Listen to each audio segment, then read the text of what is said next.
So I have cobbled together it's supposed to be sort of a generic surface where z is a function of x and y. So you can see I've put like bowls and bits of cloth underneath it to try to set up a basically generically curved surface above a plane. And then we're going to do some calculus on this surface, this imaginary surface. All right, so you can see I've already kind of sketched in. It's a little hard to draw on a flexed surface of a piece of paper like this, but I've drawn in more or less the x and the y axes, or at least their projections up onto this surface.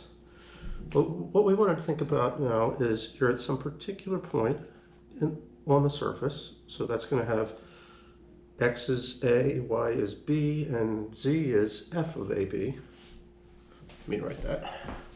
That'll be out of your view if I write it there. I don't think I can write it on the surface, but anyway, we'll come back to that. It's got coordinates a, b in the x and in the x and the y directions, and then its height is the z that goes with those, the functional value evaluated there. Now, what we've done thus far is we have taken partial derivatives, and those are about thinking about one variable being held fixed and the other one in motion. So for instance, this is the x-axis here. If I keep my x position fixed and allow y to change, it means I'm traveling along a line like that. Yeah? Now that line is sloped if you look at it in the z direction. From your perspective, I don't know how much you'll see the slope. Let's move your perspective a second. Sorry. Hope I'm not making anybody seasick with that motion. The idea is now we're seeing this line that I drew from the side. And you see that it rises as we move as x increases, the z coordinate is increasing. Well, so that would be the derivative with respect to y. X gets held fixed. We think about y changing. That's f sub y evaluated at that point. Now similarly, let's go back to where we started. You could think about drawing something where the y coordinate looks like it's about -2 inches, stays the same, and the x coordinate changes. Whoops. So that's a line. Ignore that little stray mark. I wonder if this stuff erases off of this paper. Nah. Okay. And now from your perspective, that also should look like it's at a slight angle. And right here, there's a slope along that line. Well, so those are respectively, those changes are constant x here, constant y there. They're associated with the functions f sub y and f sub x. They're not literally these functions because these are just, the curves you're seeing are z restricted to lie on that line, but f sub x is telling you how it's sloped if you change the x coordinate, and f sub y is telling you how it's sloped going up this way if you change the y coordinate and leave the x coordinate fixed. Well, our next job is to do that more in general. You see, these are just two particular choices of slopes for lines that go through that point, but you could put really a line at any angle in there and imagine what the slope is. You could go like, I don't know, this. I'll try to use that stray mark I made. Now, seen from the side, that's some slight curve line, right? That's a z is a function of where we are along this line. But if I look at the slope of that thing, that gives me a notion of the change of z, the change in this surface, as we move.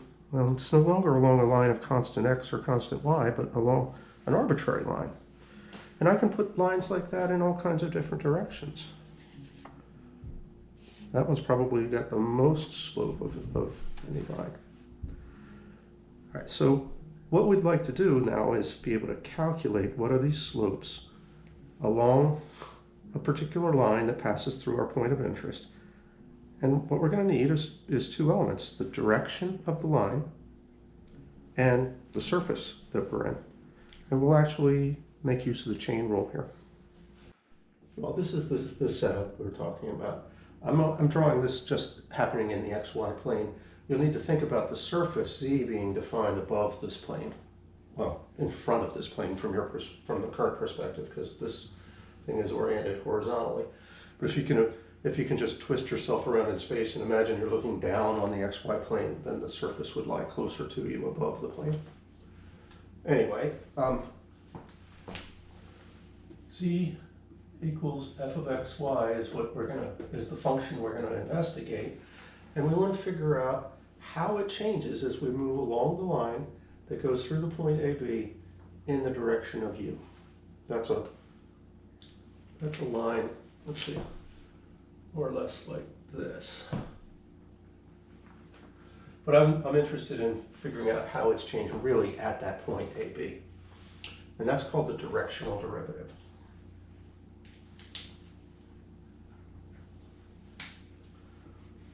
With the directional derivative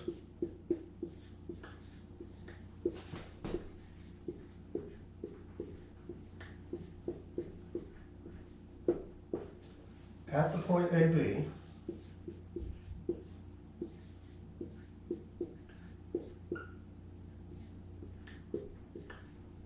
in the direction of u.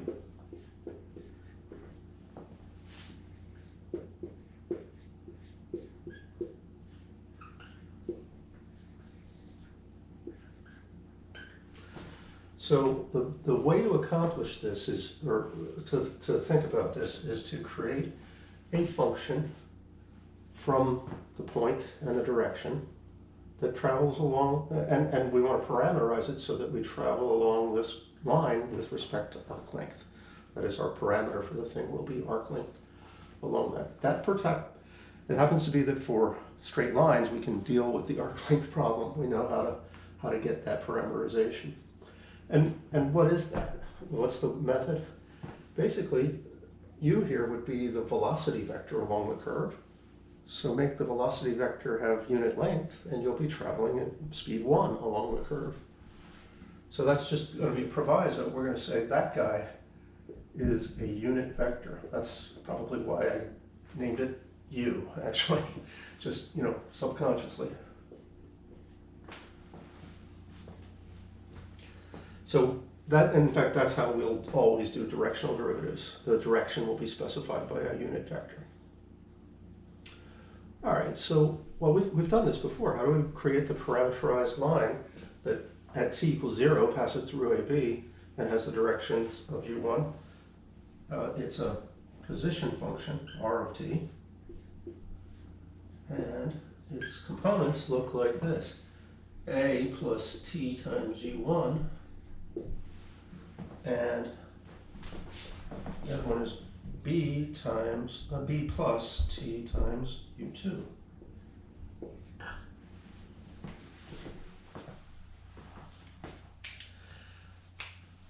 How does that help us get the directional derivative, the rate of change along the surface as we move along this line in the domain, in the input space underneath of the surface?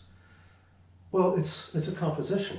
See, for any position along here, I've got a z height.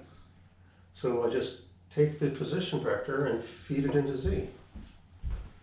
In other words, we really think of z as being f of r of t.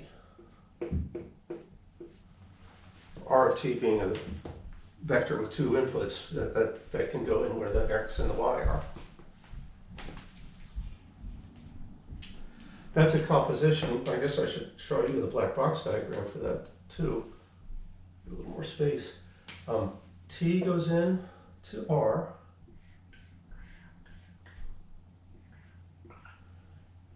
T is the input. X and Y are the output. And then X and Y get fed into F. And Z is the output. So overall, this is z as a function of t, if you think about that. Now, what's the beauty of z as a function of t? If you sort of encapsulate all this stuff that happens in between the two things that are being composed, and just think of it as one giant function, it's got one input and one output. And that's the kind of function we dealt with back in Calc 1.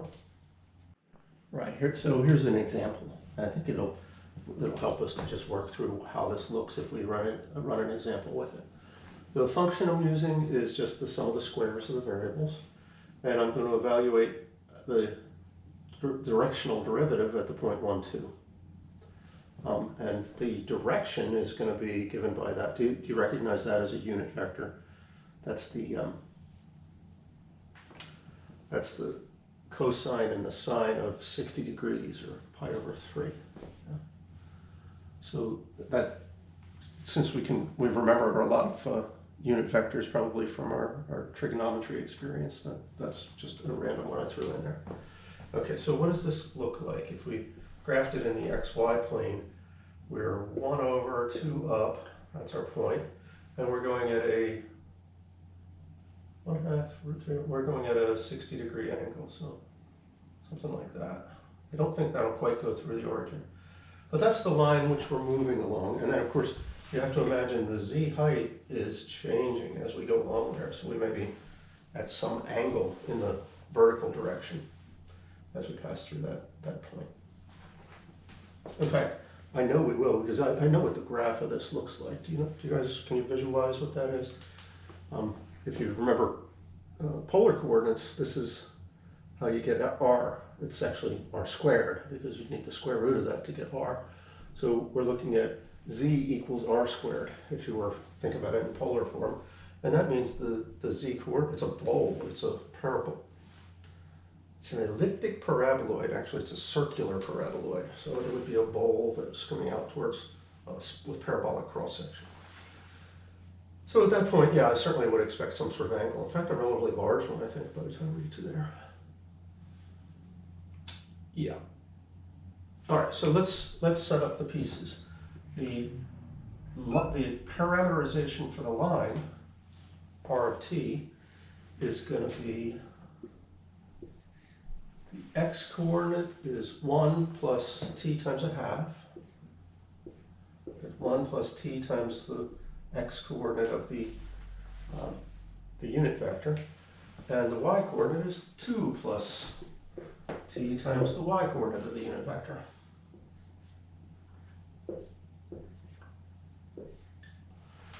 And the function is just x squared plus y squared. So when we actually do the composition, this becomes f as a function of t. That is, the x and y are hidden from us.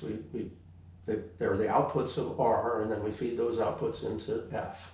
So we'll just call that f of t. How does it look? It takes the x coordinate and squares it and adds it to the y coordinate squared. But these guys are the x and the y coordinates. So it's 1 plus t over 2 squared plus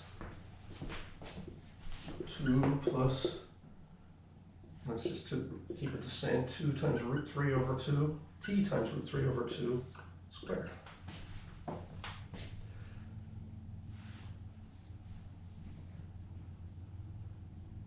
All right, I guess I can do this. It's just algebra. 1 squared, that's first times first, outer times outer, and inner times inner are both going to give us t over 2. So when you add them up, you get t. And then last times last is going to give us t squared over 4.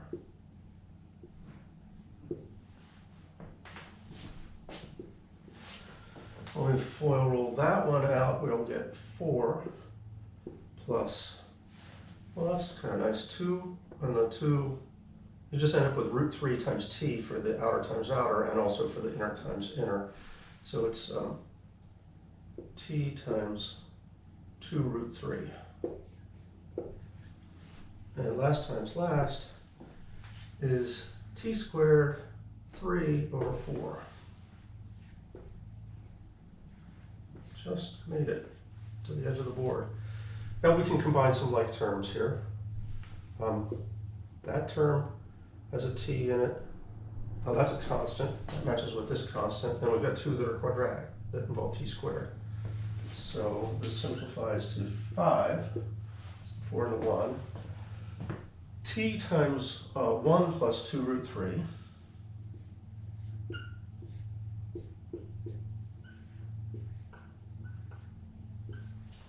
And what is the t squared going to be? This is 1/4, and that's 3/4. Oh, how nice.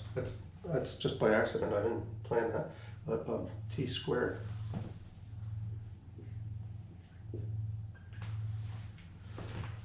Now, admittedly, there's a sort of ugly coefficient in the midst of this, but can we take the derivative of that? Sure. F prime, by which I mean df dt,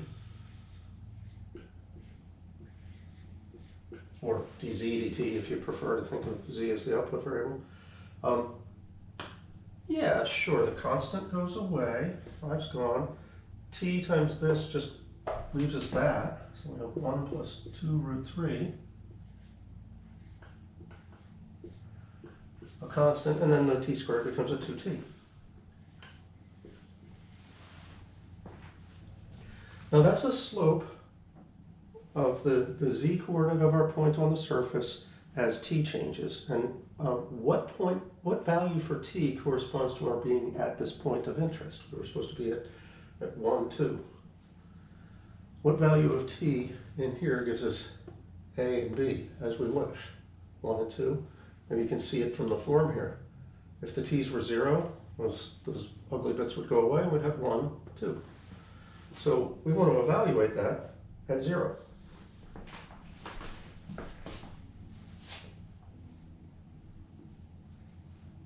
And I feel bad because I've just sort of changed notation. Let's not do that because it messes with my OCD right now. What I want is f prime at 0. That's the same thing as that directional derivative we were after. And it is, well, when t is 0, it just becomes 1 plus 2 root 3.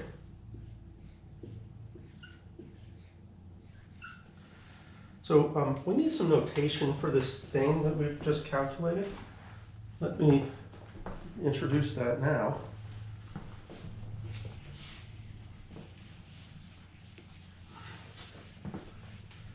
We use a capital letter D to talk, because, differentiating D. But we're doing something special, so it has a subscript on it for the vector.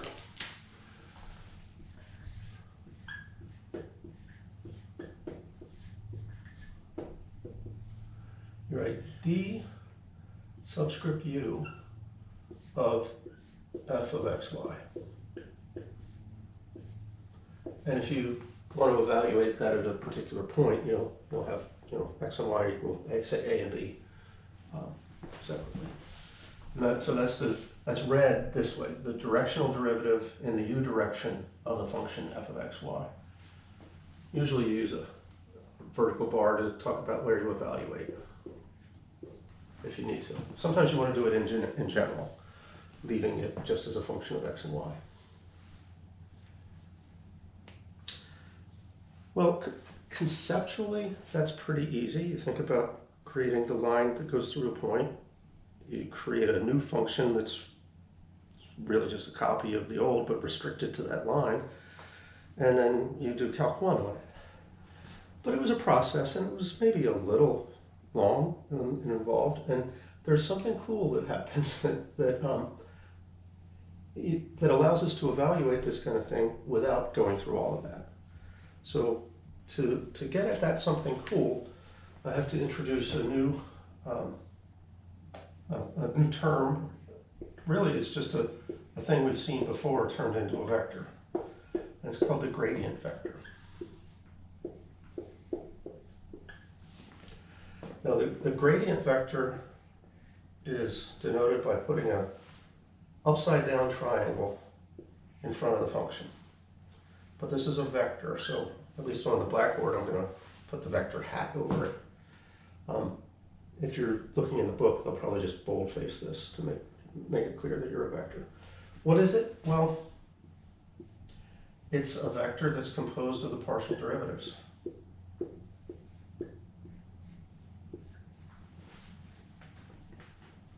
That's all it is. The way I've done it right now, I've eliminated the arguments to things. So this could be, I'll just sort of make this as a parenthetical note. We could have the gradient vector generically as a function of x and y would be, well, then the inputs need to be thought of as f sub x at x and y and f sub y at x and y. And all of that could be evaluated at a particular point, like AB. Let's do just a quick example of that. Let's, in fact, look at the function we just did, which was x squared plus y squared, because that'll be easy to run through, create the partial derivatives and add, put them together into a gradient vector. So if the function of x and y is x squared plus y squared, then f sub x will still be a function of x and y. Well, it turns out, I guess not, because it'll only be a function of x, right? This one will be 2x. Well, that's still a function of both x and y. It just happens that the y doesn't have much effect on it. It's a cylinder in the y direction. It has a constant value for any change in y, purely in y. And similarly, f sub y ends up being really only a function of y, but we'll think of it as a function of both, and it's 2y.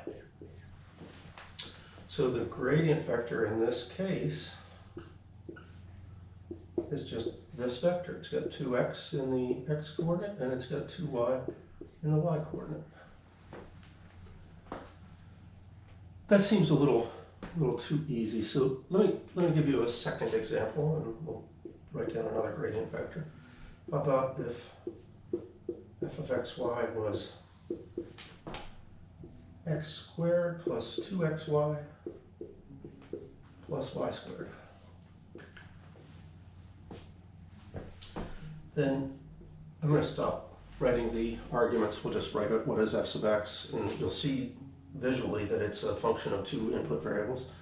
I would get 2x in the, I'm taking the x derivative, right? So 2x from here, what would I get from there? If I'm thinking about x changing and y staying the same, y is thought of as a constant, 2 is certainly a constant, so we've got a constant times our variable. You just get that constant out. So this is 2x plus 2y. And what happens when we take the y derivative? Oh, I just skipped the last bit of this because maybe that's clear. Y squared, that's a constant if you're only thinking of x changing. So that's what we were doing in that first slot, the x derivative. Oh, I'm bad. I was starting to write the gradient vector, but what I read up front was that this was f sub x, so that's f sub x. F sub y is equal to 0 plus 2x, not comma, but plus 2y. Oh, that's weird. Notice how the two of them came out the same? Right, so our gradient vector here is, here's a shortcut that I think you might look for opportunities to do things like this. You can factor out the 2x plus 2y and have a vector that goes 1, 1. It's almost a unit, its length is root 2 here, so we could even pull out another root 2 and get a unit vector right there, which might be a good idea, in fact. But anyway, that's the gradient of f, 2x plus 2y in both coordinates. All right, well, what's this thing for? It turns out that directional derivative we were talking about can be computed with grad f. That's the way you say it, by the way, just grad f. Grad f dotted with the unit vector. So at the cost of doing a quick computation of getting partial derivatives, you get a really quick computation of a directional derivative. That is the directional derivative in the direction of u of some function of f of x, y. That's equal to the gradient vector, which will be a function of x and y, dotted with that unit vector.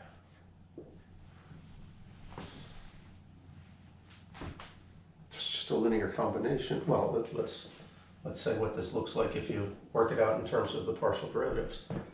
The grad f here is f sub x at x and y, and f sub y at x and y. And the unit vector, we just called it u1 and u2, didn't we? Those are constant coefficients or constant coordinates in there. Yeah, so how does this dot product work out? u1 times f sub x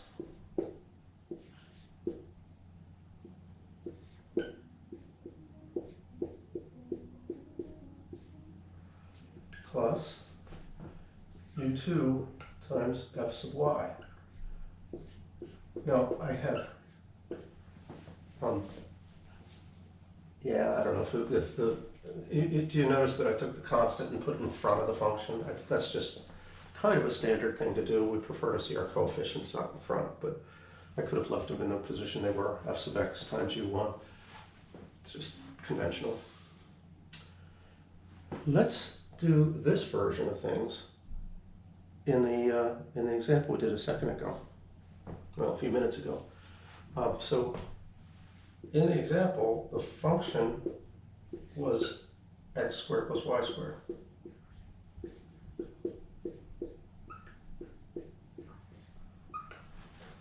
And the unit vector was 1/2 and root 3 over 2.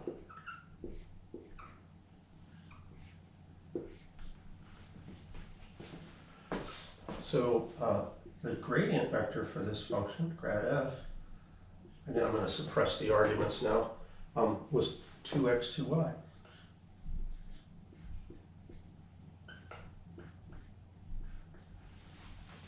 And so using what I just said before, that the directional derivative in the u direction of f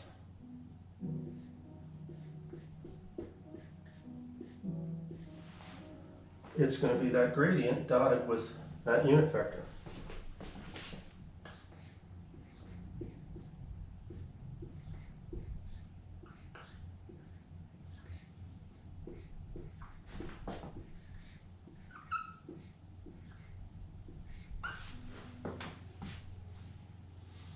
Kind of running out of space and getting all crowded at the bottom of the board, so let me just move up to the top and we'll finish that out. 2x times 1/2, that's just x, and 2y times root 3 over 2, that's the 2's cancel and it's root 3y.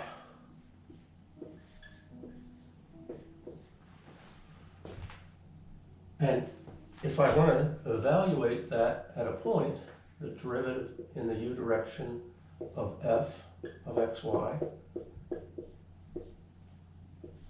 evaluated at the point we used before was 1, 2. What do you get? Well, you plug in 1 for x and 2 for y, and so you get 1 plus 2 root 3. Isn't that what I got before? But this seems a lot easier to me. I'm not sure that it will to you, but yeah, it's pretty nice. Now, right now I'm sort of asking you to take it on faith that that whole process of parameterizing the line, figuring out z as a function of t, getting a derivative, so a slope as we pass through the point AB, And this other version of things where we find a gradient vector and just dot it with the direction of the line, I'm asking you to take it on faith that these are the same. Well, we've got one example at least that they worked out the same. But that's sort of bad. We should actually try to understand why those are the same computation.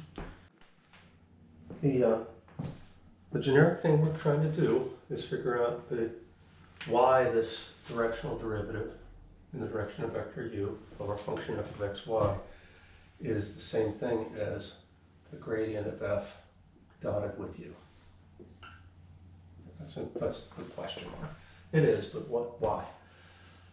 And you can see this by thinking about the multivariable chain rule.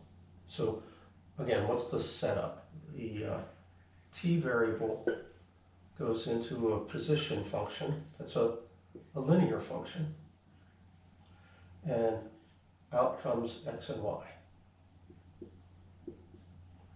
And those get fed into the function f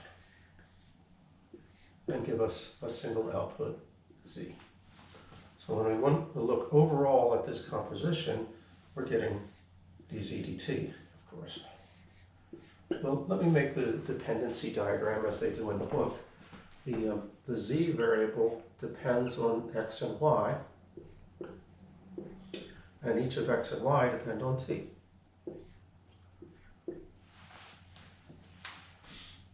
I have to say I prefer to close this up and make a single t down below because that emphasizes to me that z is a function of a single variable. So the result of this chain rule is an ordinary derivative, not a partial derivative. But what's on the legs of this thing? Well, that leg has f sub x on it, and that leg has f sub y on it. Those are easy. What are these things? I guess I would call them x prime and y prime. Or if you like, dx dt, dy dt. What are those values? Well, I guess I prematurely wrote down dz dt because we need to figure out what's r here, and so what is the x derivative?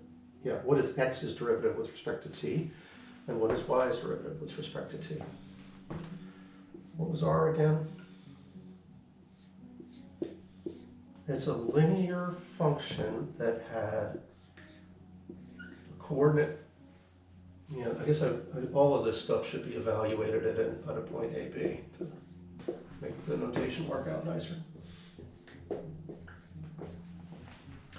Anyway, because the coordinates of this linear function were a plus t times u1. And b plus t times u2. So this piece, that's x, and this piece, that's y. What's x prime, or dx dt? Take the derivative of that with respect to t, and you're just going to get u1. Right? A is a constant, u1's a constant times the variable, u1. What's y prime? Or dy dt?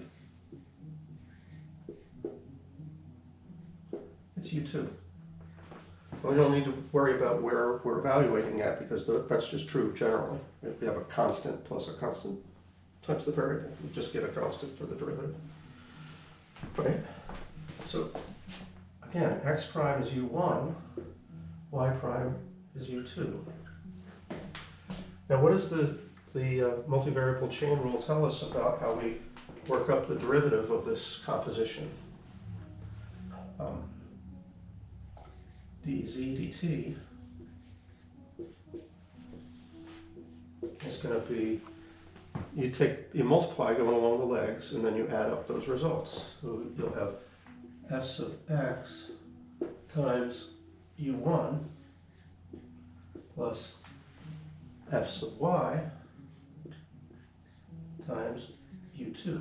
There's f sub x, u1, f sub y, u2, add them together. Well, hopefully now see that is just, it looks like the output of a dot product, doesn't it? We're adding up two little products. So this is indeed the gradient vector f sub x comma f sub y dotted with the vector that has u1 and u2 in it. Grad f dotted with u. Now, if we need to evaluate someplace, I don't have room to write the evaluation, but we'd evaluate it x is a and y is b, and we'd get an actual directional derivative at a point in the direction of u.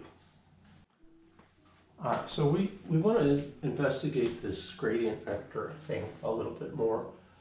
So here's just a generic situation.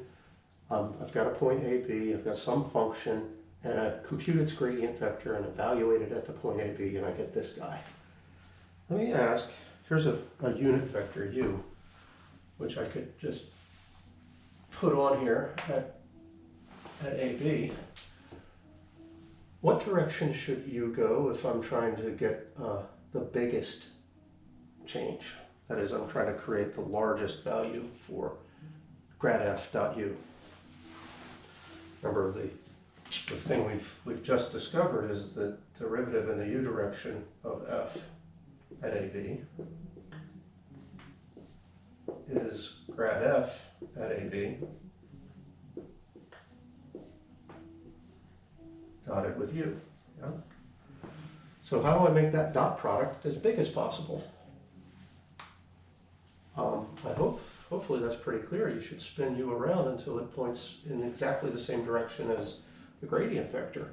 And then, oh darn, this gradient vector looks like it's a unit vector too, because it's slightly different lengths from my u here. And u is upside down now, so that looks like an n. It's not, that was a u.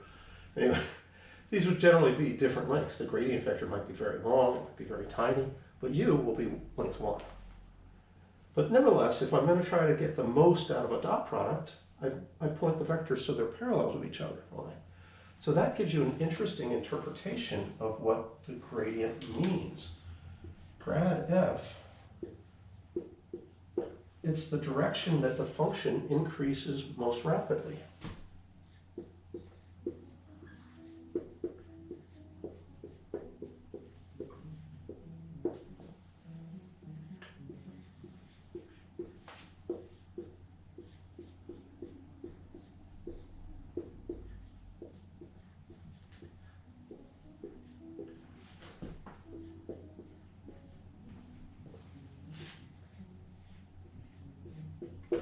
Tedious to write that out, but that's the idea. Grad f is the direction where f of xy increases the most. And beyond that, or moreover here, the length of grad f tells you about how much it increases in that direction where it increases the most.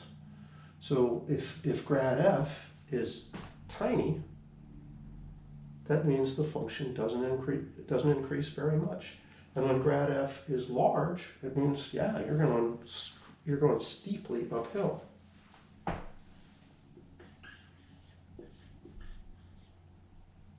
not even sure how to spell this word. Does that look wrong? Moreover? I feel like it shouldn't have the E in there. I'll check it later. Anyway, moreover, the length of grad f tells us how much.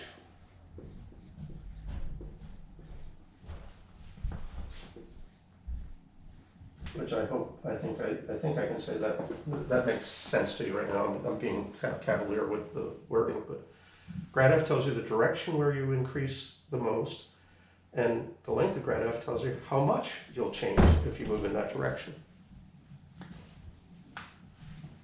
So grad f has some interesting geometric information in it. Well, here's a slightly crazy looking, totally made up contour plot. So these are the level curves for some function. I'm going to show you the connection between the gradient vector and these contour plots, because it's pretty cool. So imagine you were right here. Which way is uphill? Well, it's hard to say without marking things. I should have said maybe this contour is level 0 and this is level 1 and that's level 2. That might be hundreds of feet or meters or who knows what the units are, but just for just for the sake of letting us figure out which way is uphill, at level -1, level -2 will be there.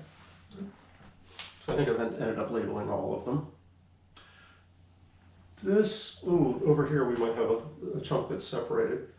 0 is this one that crosses there at the middle, okay, and then, so that one would be 1.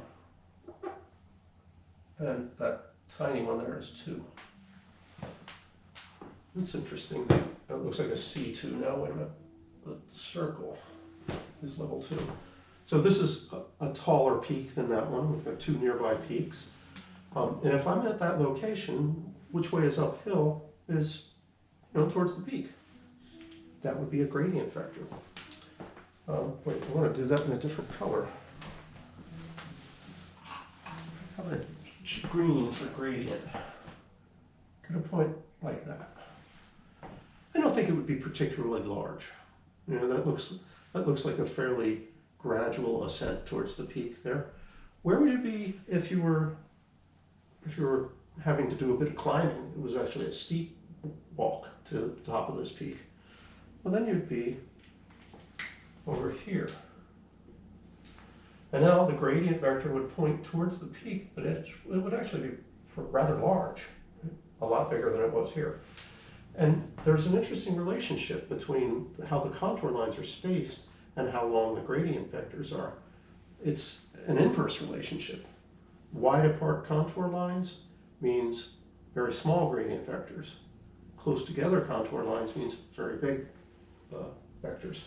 That's actually the first example people usually see of a concept that physicists call contravariance. The small things actually become larger when you move to the gradient world.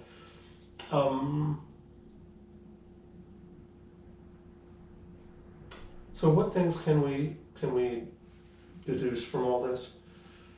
Well, the contour lines are paths that if you were walking along this contour line, your elevation would not change, right? So this is where your directional derivative is 0, if you go that way. And it turns out, this is just the nature of smooth functions, if you turn exactly 90 degrees, you'll be going in either the direction of largest increase or the largest decrease if you go the other way. So pragmatically, that means if you pick a spot that's right on one of these contour lines and work out a gradient vector, it's perpendicular to the contour line. In this case, it's rather small because, wide apart the contour lines are. So it's not quite true to say that the vector points at the top of the hill. A lot of people like to say that. What's true is it points in the direction of, locally, what's the direction of largest increase, which need not be the top of the hill.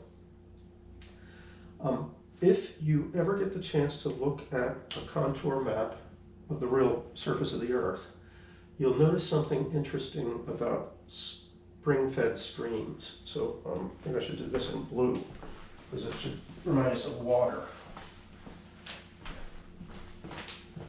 Suppose at this location, a little burble of water comes out of the ground and it begins flowing. Which way does it go? Well, it goes downhill, right? And it follows these contour lines in such a way that it crosses them perpendicularly. Each of those would be a 90-degree angle.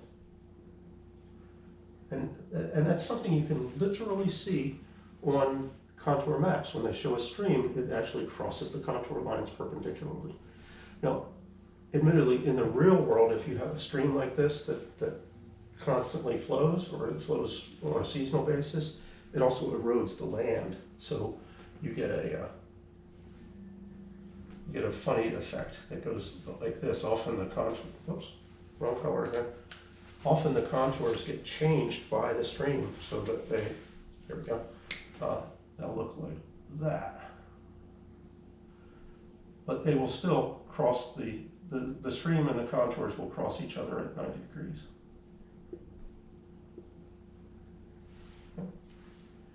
Oh, I missed one. So it's fun to look at a real contour map and see that kind of feature on it, the way lines that for streams and rivers cut through the contour lines is always perpendicular.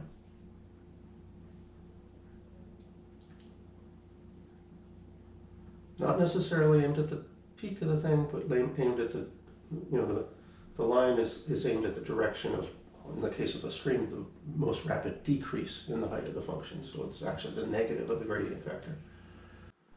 This whole story becomes a little harder to visualize if you're in 3D, truly in 3D.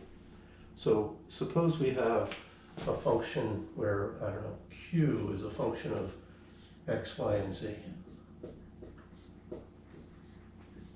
Q might be charge density, right? Some number that you can associate with every point in three-dimensional space. Well, now the level curves turn into level surfaces, and that's what I've tried to illustrate here, just sort of generically, some level surfaces.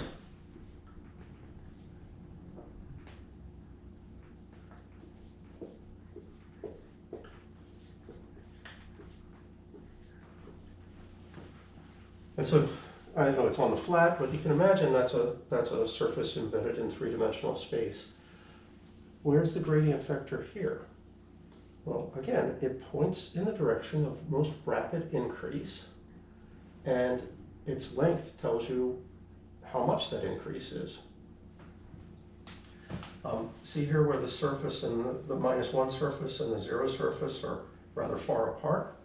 Well, we'd have a gradient vector that was perpendicular to that thing, but it would be a short one, maybe like this. Right in here, the two surfaces look like they're rather close together, so there'd be a gradient vector here, but it'd be a long one.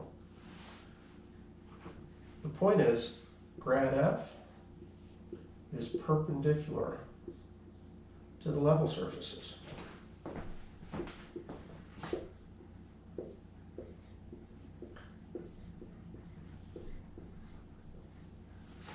And honestly, just like before, we can figure out how to give a parameterization of a line that passes through any particular point. You have a point A, B, C. You could say, all right, well then R of, and wait, we need a unit vector too. Suppose we're going in a direction U. Well, now if we're in 3D, that's U1, U2, U3.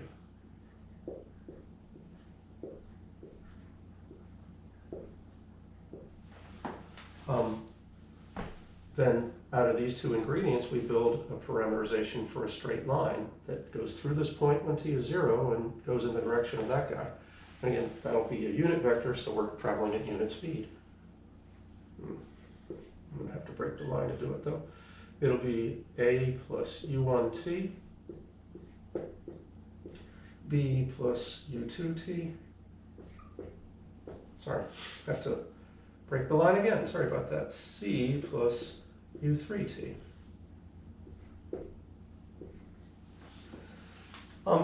You get the same argument really, except instead of just x and y as the hidden variables, you'll have x, y, and z as the hidden variables. But the derivative of q with respect to t ends up looking like a dot product of our unit vector with our gradient. So if that unit vector is perpendicular to the surface, then you'll get maximum increase.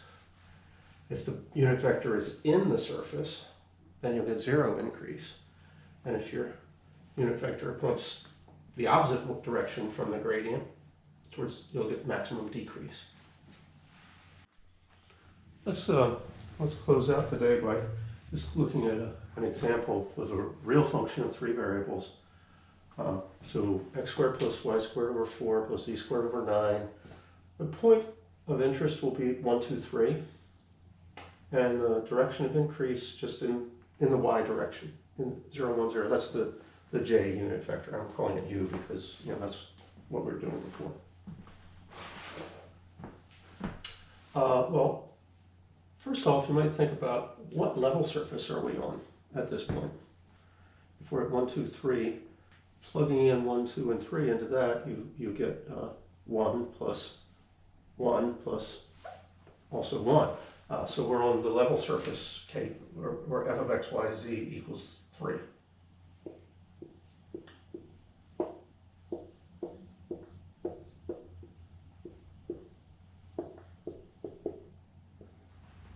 And so it's the function or the surface that's given implicitly by setting the formula for f of x, y, and z equal to 3.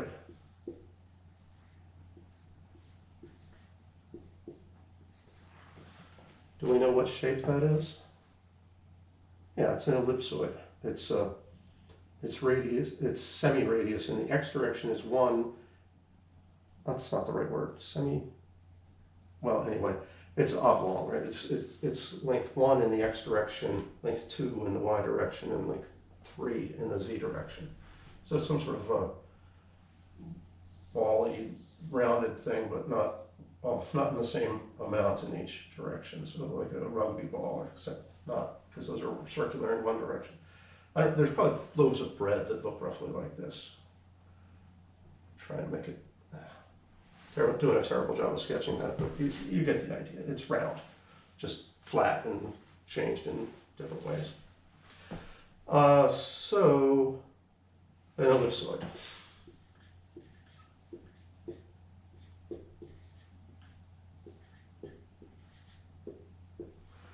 I'm bad. Make that look like one big word. And ellipsoid. There we go. And we're at this point 1, 2, 3. So 1 in x, 2 in y. I don't know, but it doesn't really matter. We'll just have a schematic for it here. So let's figure out what our gradient vector is, and we'll dot it with you here, and we'll get a rate of change in the y direction. That is, the way the output of this function changes if we bump y up a little bit. Well, not so bad. What's the gradient here? It's actually pretty easy to compute all these partial derivatives, and I'll just plug them into the gradient vector once. The derivative with respect to x, you'll get 2x plus 0 plus 0. Those things don't have x's in them, right? So constants go away. 2x.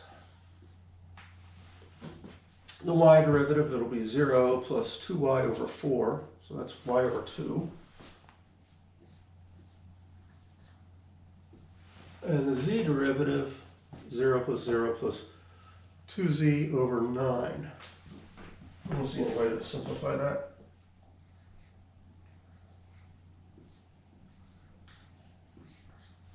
There's our gradient vector.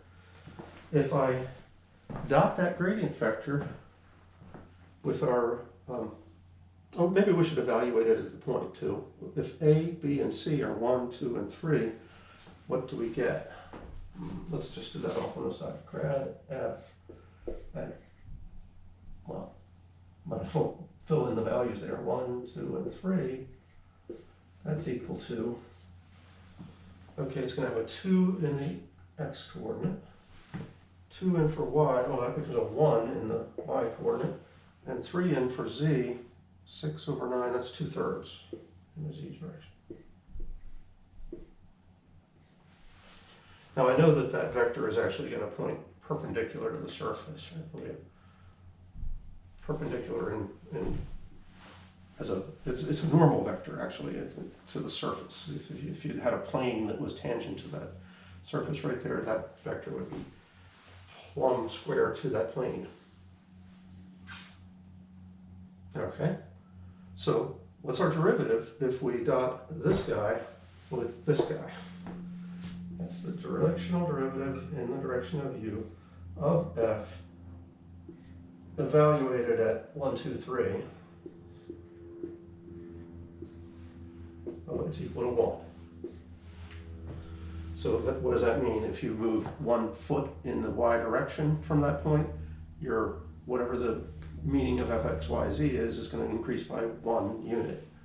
If it's charge density, then one unit of distance change in position turns into 1 unit of charge density change in charge density. Okay.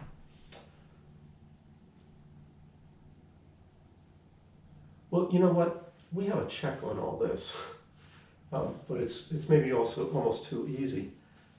This should also be just the y partial of our function evaluated at the point.